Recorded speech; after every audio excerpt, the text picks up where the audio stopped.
memperingati satu Muharram atau tahun baru 1942 pada hari Kamis tanggal 20 Agustus 2020.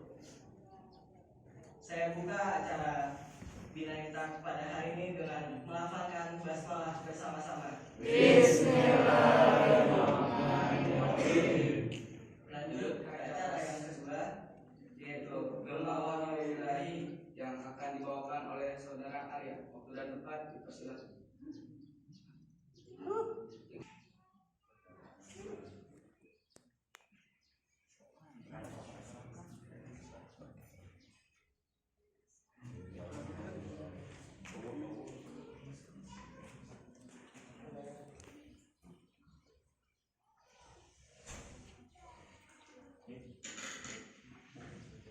Assalamualaikum warahmatullahi wabarakatuh. Waalaikumsalam warahmatullahi wabarakatuh. A'udzu billahi minasyaitonir rajim.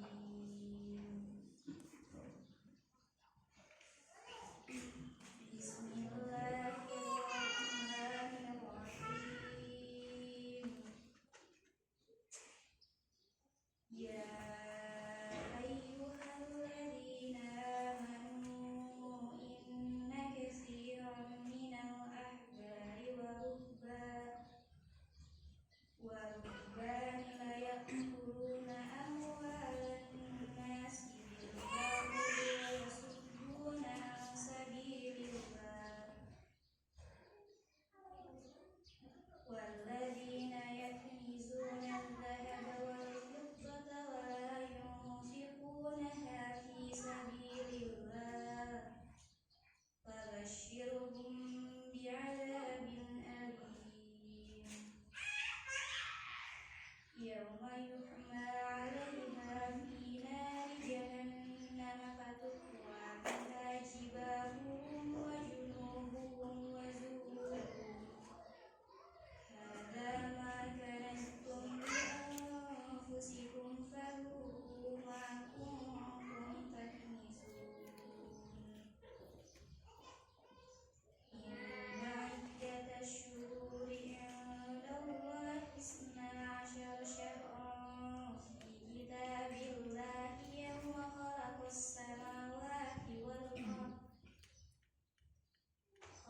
السماوات والأرض منها أربعة حرم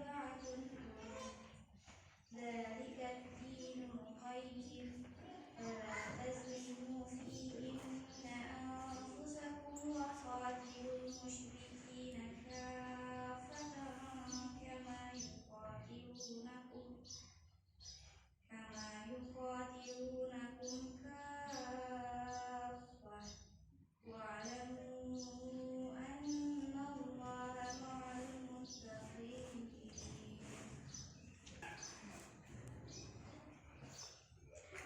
Wahai orang-orang yang beriman,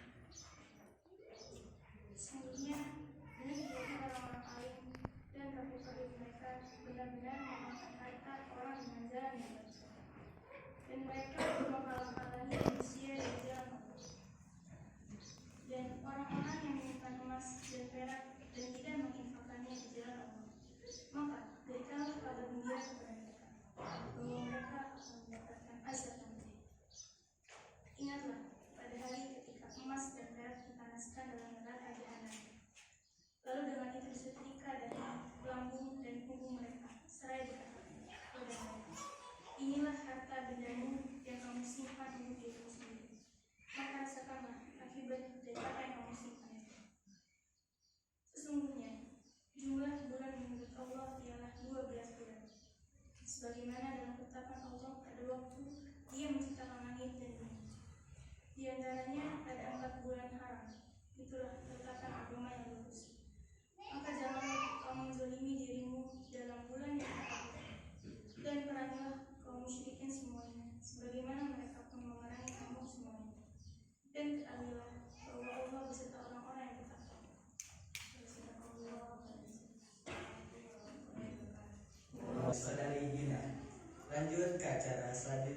yaitu sambutan dan pembukaan acara Bina Iftah. Untuk Ustadz Solihin kami persilahkan.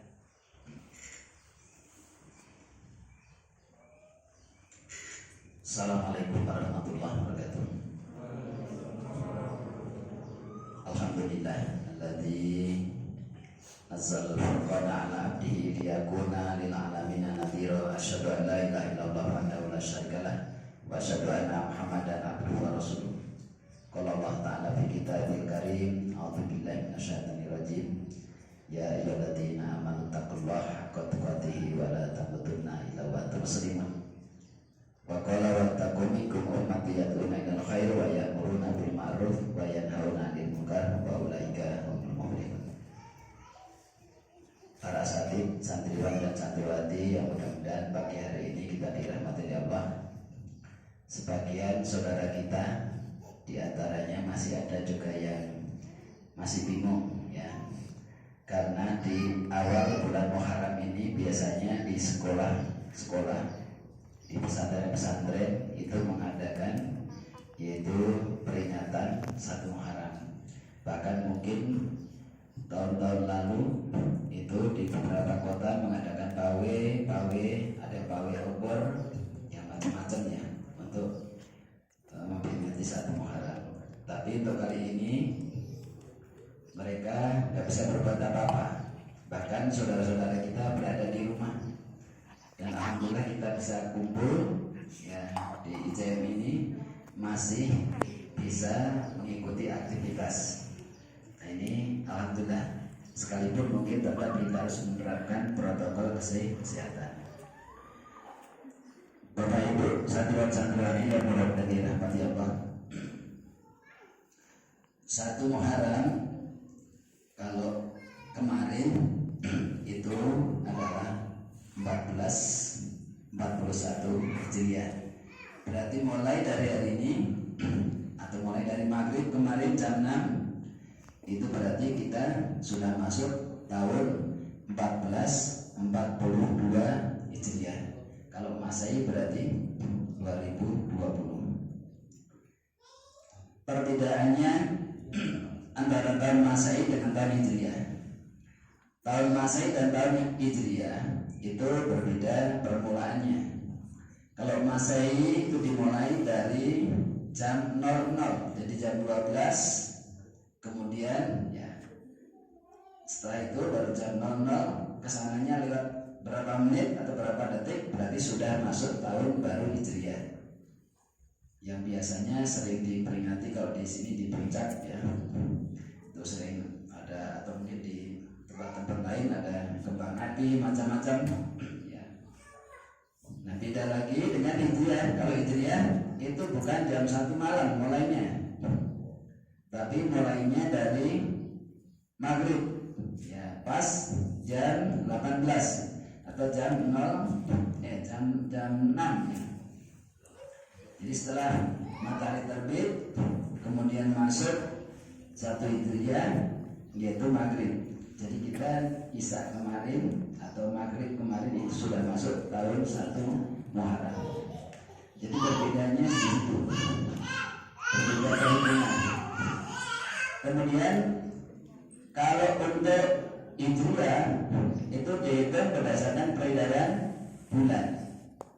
Kalau Masehi dihitung berdasarkan peredaran matahari.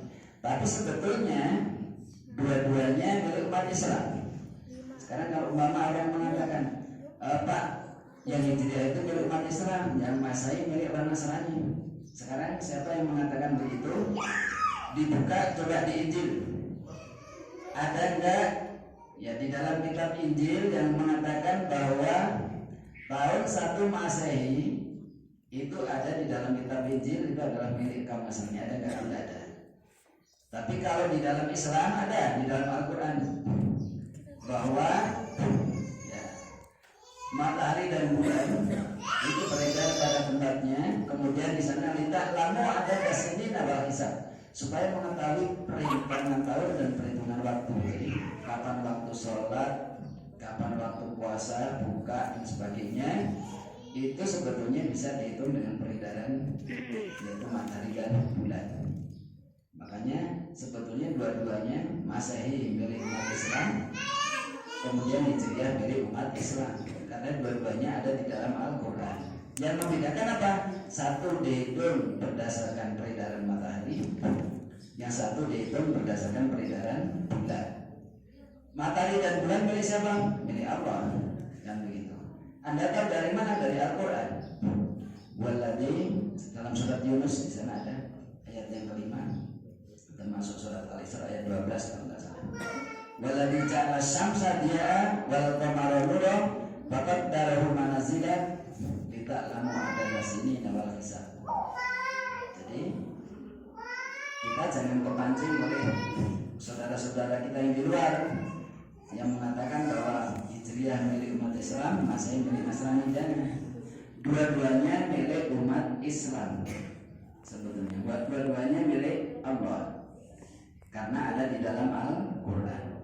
Cuma kamu kalau ditanya yang membedakan apa? Yang membedakan yang pertama, satu dihitung berdasarkan peredaran matahari itu Masehi, yang satu dihitung berdasarkan bulan kalau tahun Hijriah. Yang kedua, Masehi dihitung mulai dari sejak kapan? Lahirnya Nabi Isa. Sedangkan Hijriah mulai dari Nabi Muhammad hijrah. Berarti duluan Masehi atau beda Hijriah? Duluan Masehi. Nah, Nabi Isa itu nabinya umat Islam, nabinya umat Nasrani. Nabinya umat Islam. Nabi Isa adalah orang Islam. Orang Islam yang diberi kelebihan yang luar biasa di Allah. Bahkan diceritakan di dalam Al-Quran tentang kelebihan daripada Nabi Isa. Nabi Isa dikasih Ruhul Kudus. Nah, Ruhul Kudus itu apa? Diceritakan dalam Al-Quran macam-macam. Di antaranya bisa menghidupkan yaitu orang yang meninggal, kemudian bisa membuat burung dari tanah dan sebagainya, banyak. Oleh karena itu Nabi Isa adalah umat Islam, kemudian tahunnya tahun Islam, cuma dimulainya memang dari lahirnya Nabi Isa, sedangkan satu dimulai dari Nabi Muhammad hijrah. Oleh karena itu disitulah perbedaannya, tapi dua-duanya milik umat Islam. Kita jangan terpancingnya. Adapun memperingati itu tidak ada acaranya. Memperingati harus pakai obor atau arak-arakan itu nggak ada hadisnya, nggak ada Al-Quran. Nanti mungkin akan banyak dijelaskan oleh Pak Sofyan Sauri nanti ya, di dalam memperingati yaitu 1 Muharram. Mungkin Bapak itu yang saya sampaikan. Oleh karena itu dengan resmi mari kita buka acara ini dengan bersama-sama baca basmalah. Bismillahirrahmanirrahim. Ya, kita nyatakan dibuka. Assalamualaikum warahmatullahi wabarakatuh.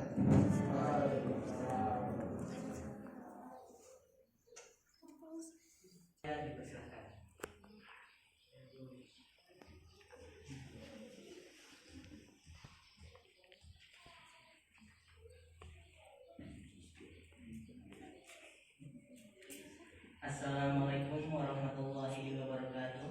Waalaikumsalam warahmatullahi wabarakatuh.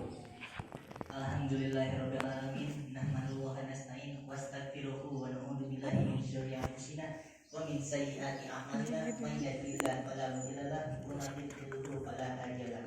Diam.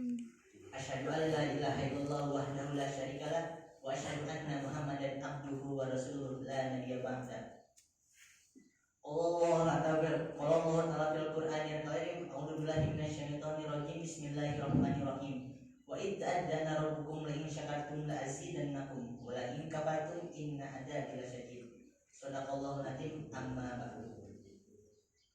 For beginning or meeting chapter from first, let's thanks to Allah the Almighty who has been giving us mercy and blessing until this meeting. Secondly, our salawat and salam to Prophet Muhammad sallallahu alaihi wasallam. Peace to him who led us from the darkness to the lightness of this world. Para guru-guru yang saya hormati dan teman-teman yang saya banggakan, saya di sini akan membagi kisah. Kisah ini dihadiskan oleh Imam Bukhari dan Imam Muslim. Isinya itu tentang menceritakan tentang 3 orang Bani Israel, yang 3 orang ini itu diberi ujian oleh Allah SWT. taala. Mereka tuh 3 orang ini tuh mempunyai penyakit yang berbeda-beda. Yang pertama mempunyai penyakit kulit, yang kedua mempunyai penyakit kebotakan, dan yang ketiga mempunyai penyakit buta. Kita sebut saja si belang, si botak, dan si buta. Nah, Allah ini mengutus malaikat untuk mendatangi 3 orang yang berpenyakit ini. Yang pertama dia mendatangi si belang. Dengan malaikat itu bertanya kepada si belang tersebut, hal apa yang paling kamu inginkan? Si belang pun menjawab, ya Allah, sesungguhnya aku itu ingin mempunyai rupa yang indah, kulit yang bagus, dan segala penyakit yang ada dalam tubuhku ini hilanglah dalam diriku. Maka diusaplah semua kulitnya dan hilanglah segala penyakitnya dan dibelilah rupa yang indah. Setelah itu dia pun ditanya, harta apa yang paling kamu inginkan? Dia menjawab, unta atau sapi. Maka diberilah seekor unta yang sedang hamil untuk diternak. Setelah itu dia datang kepada si botak. Dia bertanya kepada si botak, apa yang paling kamu inginkan? Sesungguhnya aku ingin mempunyai rambut yang sangat indah dan segala penyakit yang ada dalam tubuhku ini hilang dalam diriku. Maka diusaplah kepalanya tersebut dan tumbuhlah rambut yang indah.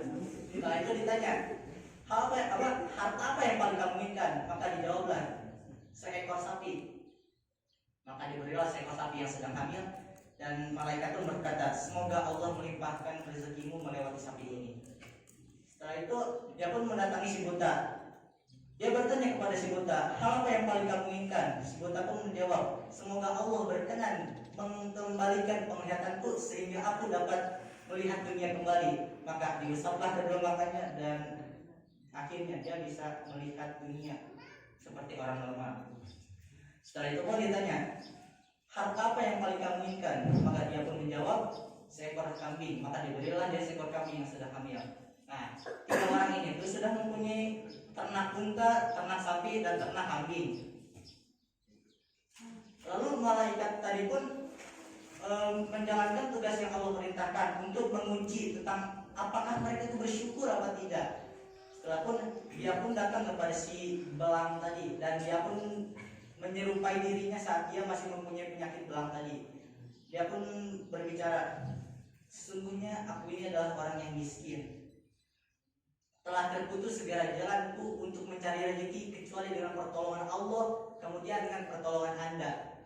Sungguh Allah telah memberi Anda rupa yang indah dan kulit yang bagus. Aku meminta 1 ekor unta untuk melanjutkan perjalananku ini. Tapi si belang tadi itu malah menjawab, katanya hak tanggunganku ini masih banyak. Sesungguhnya jika aku mengasihi kepadamu, maka nanti berkurang loh untaku ini. Nah, maka dia pun bertanya, bukannya kau ini dulu itu adalah orang yang mempunyai penyakit belang gitu? Habis itu setelah itu Allah menurunkan rezeki kepada Anda, tapi dia malah mengatakan kalau semisalnya rezeki yang dia dapatkan itu tuh adalah turunan dari nenek moyangnya yang tercinta lagi terhormat. Maka si malaikat pun bertanya, jika Anda berkata dusta, niscaya Allah akan menurunkan azab yang sangat pedih kepada Anda. Kemudian malaikat tadi itu datang kepada si botak, dan si botak itu pun memberikan pertanyaan yang sama dan memberikan pernyataan yang sama. Jadi jawabannya sama-sama aja gitu. Intinya tuh nggak boleh. Tapi berbeda dengan 1 orang yaitu si buta. Setelah dia bilang kalau misalnya dia itu adalah orang yang tidak bisa melanjutkan perjalanannya kecuali dengan pertolongan Allah kemudian pertolongan Anda, maka dia berkata, ambillah yang Anda mau. Sesungguhnya jika saya mempunyai rezeki yang lebih, maka saya akan membagikannya kepada orang yang lebih perlu dibanding saya. Maka si malaikat pun tadi berkata, peganglah kekayaan Anda, karena sesungguhnya kalian ini hanya diuji oleh Allah. Allah telah ridho kepada Anda, namun telah murka kepada kedua teman Anda. Guru-guru yang saya hormati dan teman-teman yang saya cintai, kisah ini menjelaskan tentang bersyukur. Sebelumnya di sini ada yang tahu gak bersyukur itu apa? Bersyukur itu berasal dari kata Arab syakaro yang artinya itu terima kasih. Bentuk masdarnya itu adalah syukur. Nah, namun dalam suatu istilah, syukur itu berarti pengakuan terhadap nikmat yang Allah berikan kepada kita dengan rasa tunduk dan rasa penaatan yang lebih gitu. Nah, jika kita pandai bersyukur, maka Allah akan menambah nikmat kita dan menambah. Begitu juga sebaliknya, jika kita tidak mensyukuri nikmat Allah, maka sungguh azab Allah sangat pedih. Jelaskan bagaimana dalam surat Ibrahim ayat 7 yang berbunyi, A'udzu billahi minasyaitonir rajim. Bismillahirrahmanirrahim. Wa idh ta'addana rabbukum la in syakartum la azidannakum wa la in kafartum inna adzabi lasyadid. Dan ingatlah juga tatkala Tuhan memaklumkan, sesungguhnya jika kamu bersyukur maka kami akan menambah nikmat kepadamu. Tapi saya hormati dan teman-teman yang saya banggakan, sudahkah kita bersyukur hari ini? Bagaimana cara kita bersyukur kepada Allah? Yang pertama, dengan mengucapkan kalimat Alhamdulillah. Saat kalian pertama bangun tidur, kalian ucapkanlah Alhamdulillah. Saat kalian masih bisa makan, ucapkanlah Alhamdulillah. Saat kalian masih bisa minum, ucapkanlah Alhamdulillah. Dapat uang jajan dari orang tua, Alhamdulillah. Dapat dijajanin dari teman, Alhamdulillah. Bahkan saat kalian diputusin sama pacar pun, kalian harus bilang Alhamdulillah. Karena itu tuh adalah suatu pernyataan di mana kita terjauh dari dosa.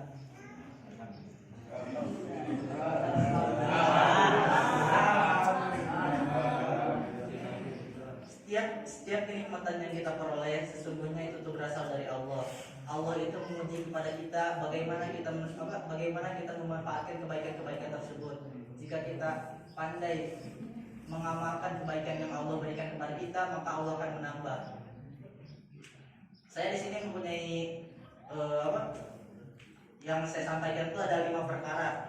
Lakukanlah 5 perkara sebelum datangnya 5 perkara. Ikatan yang khomsan qobla khomsin. Yang pertama itu waktu mudamu sebelum waktu tuamu.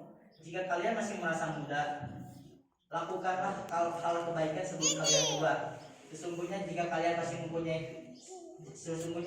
masih muda, jangan mentang-mentang ada istilah harus menikmati masa muda, sebenarnya itu salah sekali. Bahwasanya jika kita saat muda, kita tuh harus mengajar mimpi kita. Kalau misalnya kita udah tua, itu tuh belajar satu tuh emang susah sih. Yang kedua itu waktu sehatmu sebelum waktu tuamu. Gunakanlah kesehatan kalian untuk beribadah kepada Allah. Jangan gunakan kesehatan kalian tuh untuk merokok lah, untuk mabuk-mabukan lah. Kan kalian sudah tahu kalau misalnya di Muhammadiyah itu rokok itu diharamkan. Kalian sudah tahu badan kalian itu oleh Allah itu dikasih kesehatan, tapi kenapa malah dirusak?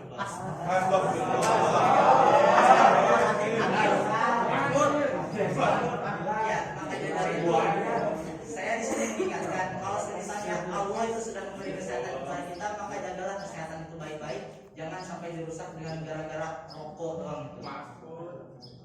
Setelah itu yang ketiga itu masa kayamu sebelum masa fakirmu. Waktu masa kaya kita ini ya gunakanlah kekayaan kita ini dengan banyak berzakat. Yang keempat masa luangmu sebelum masa sibukmu. Nih biasanya nih kan kebanyakan dari orang-orang kalau misalnya nggak ada HP dia sama kan suka gabut gitu. Nah seperti yang Pak Ridwan bilang pas kemarin, kalau misalnya kita saat ada waktu luang, gunakanlah dengan membaca Al-Quran, gunakanlah dengan mendekatkan diri kepada Allah, jangan menggunakan hal-halnya dengan maksiat gitu.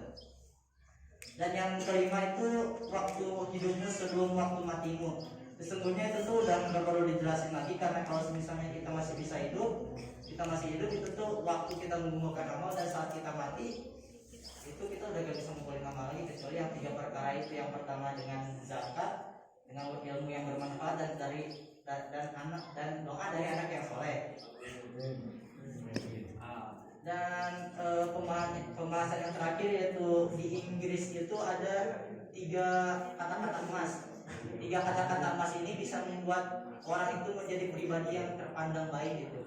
Yang pertama itu please, yang kedua thanks, dan yang ketiga sorry. Kata please ini digunakan saat kita meminta bantuan atau meminta tolong. Kata sorry itu kita lakukan saat kita meminta maaf, dan kata thanks itu kita lakukan saat kita berterima kasih.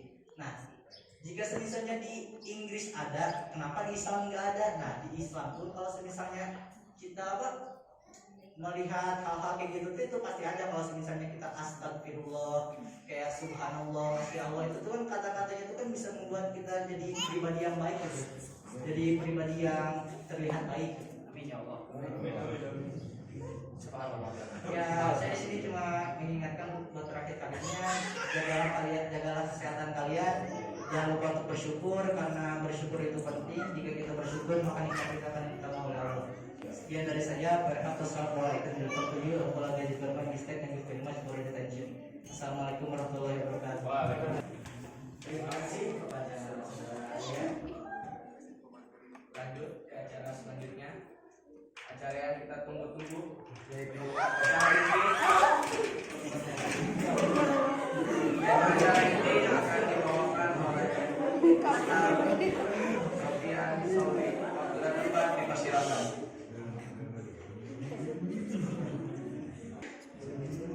Assalamualaikum warahmatullahi wabarakatuh. Innal hamdalillah nahmaduhu wa nasta'inuhu wa nastaghfiruh wa na'udzu billahi min shururi anfusina wa sayyiati a'malina may yahdihillahu fala mudilla lahu wa may yudlil fala hadiya lahu. Asyhadu an la ilaha illallah wahdahu la syarika lahu wa asyhadu anna Muhammadan abduhu wa rasuluh. Allahumma shalli wa sallim wa barik ala abdika wa rasulika Muhammadin wa ala alihi wa sahbihi ajma'in. Wa qala ta'ala fi kitabihi karim, a'udzu billahi samil alim minasyaitonir rajim. Syahidallahu annahu la ilaha illa hu wa malaikatuhu wa ulul ilmi qa'iman bil qist. La ilaha illa huwal azizul hakim. Qala ta'ala fi ayatin ukhra